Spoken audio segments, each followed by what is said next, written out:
বয়সটা এইটা বাড়ানো উচিত না কেন? কারণ বিভিন্ন কারণে ইউনিভার্সিটি সেশন জট, কোভিড, এই সমস্ত কারণে অনেক ছাত্রছাত্রী একটা সেগমেন্ট এরা এফেক্টেড হয়েছে খুব সিভিয়ারলি। কাজেই তাদেরকে এটা রিলিফ দেওয়া দরকার।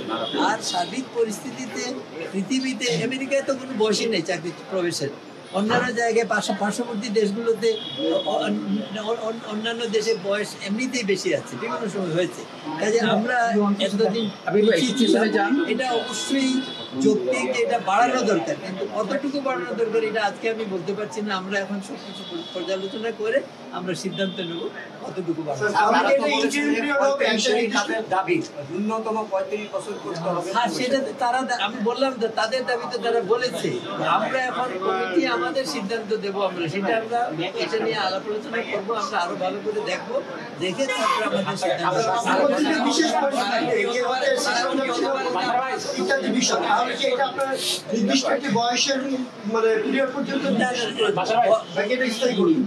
বয়স বাড়ানোর সিদ্ধান্ত যে পার্শ্ববর্তী দেশগুলোতে বয়স বেশি আছে, কাজে বাড়ালে এটা সংকট সময়ের জন্যই করতে হবে। কারণ এটা তো 5 বছর পরে এটা আবার কমাই দেওয়া হবে, এটা অস্বাভাবিক ইয়ে হবে, সেটা হবে না। আমরা সার্বিক আলোকেই আমাদের সুপারিশ দেবো। বেশি এখন আজকে